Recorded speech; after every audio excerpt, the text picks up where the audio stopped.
raindrop reflecting on the water as the sun shuts her eyes. Don't know what you'll uncover.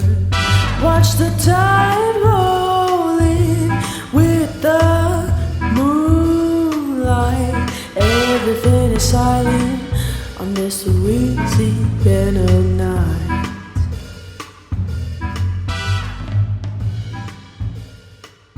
You are listening to Missing Magnolias. Scarlett and Michelle here. Today with us, we have a special guest. We have Tom Aswell. He is a Ruston, Louisiana native, Louisiana Voice publisher, and award-winning journalist. Much of Tom's career has been spent on reporting on crime and corruption here in our backyard in Louisiana. Tom has carried his skills as an investigative reporter into his novels. We're here to talk about two of Tom's novels, Louisiana's Rogue Sheriffs, A Culture of Corruption, as well as Tom's most recent novel, which came out in 2021, Murder on the Teche, A True Story of Money and a Flawed Investigation, which was a high-profile case in New Iberia. It was interesting to learn from Tom that he was contacted to write the book on behalf of the murder victim's family. So it's interesting, you've gone from journalist, writer, to armchair detective. So welcome, Tom. Thank you for being with us here today. Thank you. Quick minor correction. These two books are nonfiction, so they would fall into the historical nonfiction genre. They read like fiction. You almost have to remind yourself that these are true stories.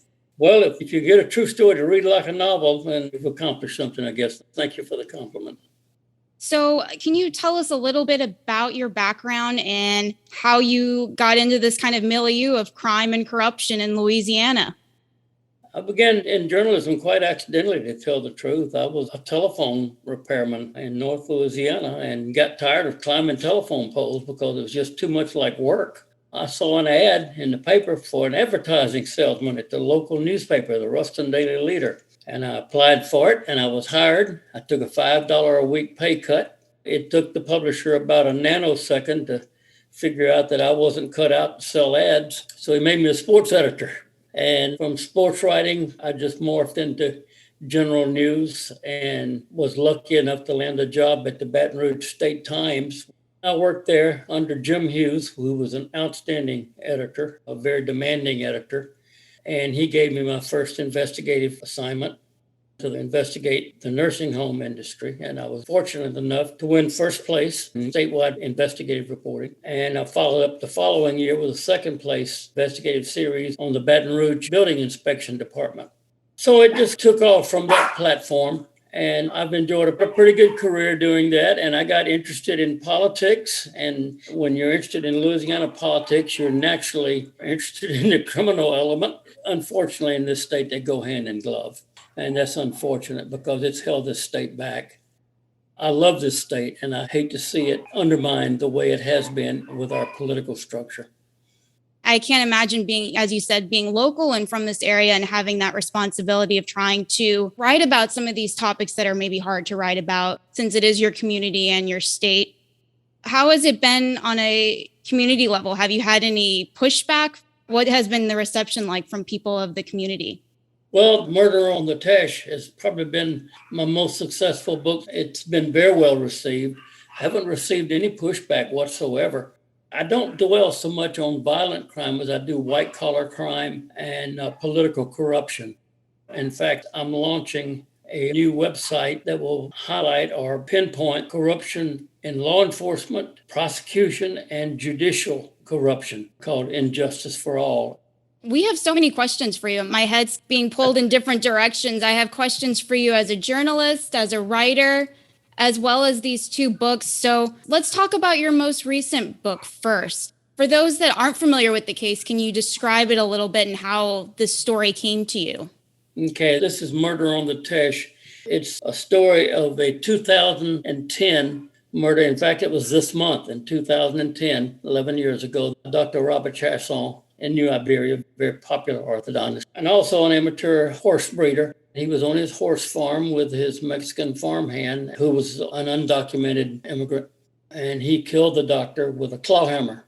Was apprehended in a matter of hours and confessed said that the doctor's wife, who, by the way, was his third wife, paid him $1,000 to kill the doctor. The motive behind it was that they had a prenup agreement that if they got divorced within 5 years, she would get $80,000. And they were headed toward a divorce. If they'd gotten a divorce, the wife was going to get very little. As it is, she got over $2 million. She was never considered a suspect, never questioned as a suspect, never arrested. She never was tried, never was charged. Unfortunately, a jury never got to hear the evidence that might have implicated the wife. The only jury involved was in a civil matter, a litigation between the doctor's family and the widow. So she was never considered a suspect. It may be a coincidence that her father is a deputy sheriff who also happens to be a retired state trooper who had worked with the Iberia Parish Sheriff when he was a state trooper. Perhaps that may or may not have had something to do with it. I don't know. I was contacted by the doctor's brother, and he said, "You need to look into my brother's murder." He referred me to the attorney for his brother's estate and said he would give the attorney a call, let him know that I would be coming. I called the attorney, he invited me down, and he showed me into a room filled with box after box after box of legal documents. And I told him, I said, "Well, that's kind of overwhelming." And he says, "Well, I don't need the documents anymore. The case is closed. Take them with you." So I did. That's where I got most of the information for the book, is straight from court documents. I can't imagine. I'm just picturing that room full of files and folders. It was pretty overwhelming. Some of the cases that Michelle and I and the people that we've interviewed, it falls on the victim's family to do the legwork, to do the investigation. It's amazing that we're seeing more everyday people trying to find the inconsistencies and to create these timelines. You're absolutely right. It's all through Louisiana. A banker, a former banker in St. Tammany Parish, was looking at a piece of property in Orleans East, and he was killed. It was a gangster-like slaying. No one's ever been apprehended in his death. His business partner collected $2 million life insurance. Sued an insurance company before they had a chance to investigate the death. Normally, an insurance company won't pay benefits until they're sure that the beneficiary is not involved in the death. They never got a chance to investigate that before he sued. There's a lady who supposedly fell and hit her head and died in New Roads, but the circumstances surrounding her death are very suspicious. But the district attorney, he's not pursued it, and I think he should. I think he should at least investigate it. There's just many cases like that. And these are not conspiracy theories. These are pretty substantial documented cases where there is cause for suspicion. Thank you for doing what you're doing and trying to get some answers and some transparency. In your experience, especially with this most recent book, did you think that when you started to dig further, was this information readily available? Was it in plain sight, or did it require some really deep diving? Was this You're stuff talking that... about the murder in New Iberia? Yeah, when you had the information in front of you, how did you start to piece together that there was more to the story? Was this stuff that the average person would have maybe shaken their head and be like, this is interesting, this is not adding up? When you look at the investigative reports that these sheriff's deputies wrote, as you said, it just didn't add up. It was the most inept investigation than you could ever imagine. The lead detective had just a few months' experience. None of the detectives were experienced. The only really experienced investigator they had was a state trooper they called in for some help, and he wrote a pretty intelligent report. But other than him, it was just amateurish and like sixth grade work. And it sounds like your experiences of a lot of people in Louisiana, especially when we're dealing with smaller towns. We have less trained officials. We have a lack of oversight. Normally, you require that your coroner be a doctor, a physician. But if a physician does not run for coroner, anybody can run. You can run, I can run. I'd love to hear more about your experience. Generally, how do you decide where to focus your time? That must feel overwhelming. How do you take care of yourself when you're immersed in this? I try to prioritize. It's difficult. Like I said, I'm a one-man band. I'm trying to write books about corrupt sheriffs. I'm writing novels. If I'm home and awake, I'm writing. I wasn't that familiar until I read your book. Can you describe the sheriff and what powers that they have been given? The way the Constitution is set up, the sheriffs don't answer to anyone. They stand alone as the most powerful politician. Anybody wanting to be governor of Louisiana has to get the anointment of the Louisiana Sheriff's Association. And they should not be that powerful. You would be amazed how many state troopers are the sons of sheriffs, because the sheriffs just call the state superintendent, I want my boy in the academy, and he gets in. And it's because the sheriffs are so powerful. Wow. From what you've described, it's almost more of a politician role in that regard. They are politicians, pure and simple. So sheriffs are 4-year terms, and there's no limit on how many terms that they can serve. No term limits at all. In fact, the outgoing agent in charge of the FBI in New Orleans, when he gave an interview on his way out the door to the Times-Picayune, one of the things he mentioned was the fact that sheriffs are not term limited. And he said that not only are they not term limited, but when they retire, they can almost hand their job to their hand-picked successor. And many times it's family. What your book does so well in illustrating that these small towns, our state's full of many small towns, and then it's these families that have had generational power. Yeah. Your book goes through so many interesting textures and history of Louisiana and trying to describe different sheriffs at different intersections in history. And they really run the gambit of offensive.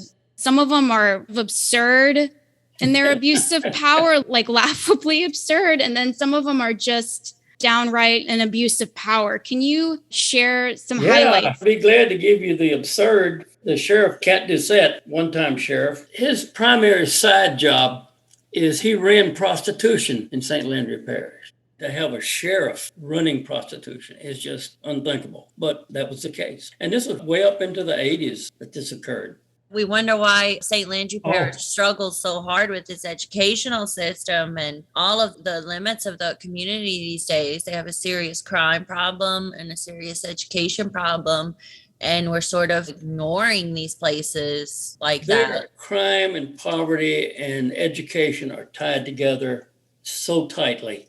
If you're not educated, if you don't get an education, you're going to be ignorant.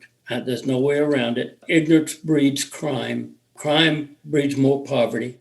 I'm just going to kind of go back a little bit on what you started to mention, the connection between poverty and corruption. And it was interesting to read in the book some of the early sheriffs and their ties to prostitution, but also their ties to gambling and organized crime here. Yeah. Everyone's grasping whatever they can get from all levels, all walks of life. In many parishes, the sheriffs were involved in gambling and prostitution. In fact, in the 1951 Kefauver hearings in New Orleans, it came out that the sheriffs in St. Bernard, Orleans, Jefferson, and Iberia Parish were very much involved in prohibition violation, bootlegging, prostitution, gambling. That's what I write about. I know I'm not going to change things, but I cannot, in good conscience, as a father of 3 and a grandfather of 7, sit back and look at this and not say something. It probably won't change a thing, but I can go to my grave knowing I tried. I thank you again for doing what you're doing and just making this information available to the public so that people can see and step away from this and have a sense of what's going on in their own communities. I get a lot of positive feedback. But I also get some people that think I'm sticking my nose where I shouldn't be doing it, and they get very offended. Fortunately, I haven't got any direct feedback from the ones that I write about. At least they've kept quiet. It seems to be their supporters that are more vocal. Not a single sheriff has contacted me to say anything negative about the book. Of course, none's contacted me to say anything positive either, but okay, I didn't expect him to. I did expect some negative feedback. I haven't gotten that. That tells me that I struck a nerve, that I was accurate, because if I were not accurate, they'd let me know. They would let me know it. The same with the political structure in this state. When I see something that I don't agree with, I say so. There are people right now that I write about that would rather I'd go away. Where's the outrage? Where's the outrage? Indeed, I've asked that question myself. Where's the outrage? We're so inured to political corruption in this state that we just shrug it off and go on about our business. And that's the reason we're mired at the bottom of every good list and at the top of every bad list. We have the fourth highest poverty rate in the nation, behind only Mississippi, West Virginia, and New Mexico, and barely ahead of Alabama. But that's okay. We can pay a coach $10 million a year as long as he can beat Alabama. And he hadn't beat Alabama yet, but we pay him $10 million a year. And while teachers in South Dakota are crawling around on their knees grabbing $1 bills. The average sheriff in Louisiana makes over $150,000 a year. To have unilateral control over how the justice system is going to function in a community, while the community sits back and wonders why things aren't working for them. It's like there's no link being made that these elected officials are the ones deciding how our communities are improving or not. That's correct. There's a correlation there, and people fail to pick up on it, it seems. When I said the sheriffs are paid $150,000, that's not even including their benefits. Free car, medical care, retirement. It's not including that. So they're getting upwards of around $200,000 a year. For what? For what purpose? So what do we do? How do we help? How does the average person who reads one of your books and decides that they can't sit back and ignore things anymore, what should that person do? Raise hell. That's all you can do. Make your voice heard. As long as you're silent, that's consent. I have a friend, Kerry King. He's involved in a citizens group over in St. Tammany Parish. They formed a group over there to fight corruption in the parish because it's so widespread in St. Tammany Parish that something had to be done. They tried to get an inspector general for the parish, and the politicians that are in office beat that down real quick. They said, no, we're not going to have an inspector general. We don't want anybody looking over our shoulders. So the citizens group's doing it for them, and they do a great job. You still have to get people to get out and vote. The political action committees and special interests are pouring money into these campaigns. We make our decision based on what we hear and see on television without considering what got this politician where he is or what he actually stands for. Wow. Thank you again for what you're doing. I hope there are more of you that have the skills and the drive to champion on behalf of the good of our community and for reform. I wanted to end with a quote from your book. In describing one of the parishes, you said, most feature the assortment of dollar stores, Walmarts, struggling furniture stores, liquor stores, run-down local police stations, used tire stores, the obligatory fast food franchises, and the vast array of Protestant churches. Poverty reigns supreme in the Delta. I think that will resonate for a lot of people in the Gulf Coast, but also maybe in other small towns in Middle America and across the country that are very similar. Maybe the memory of a town fading is not such a bad thing in this context. Maybe it's an opportunity for change. I hope so. Thank you, Tom, for being here so much. We're excited to see your other projects and books coming out. So please keep us updated. Will do. Thank you so much. Thank you. Thank you.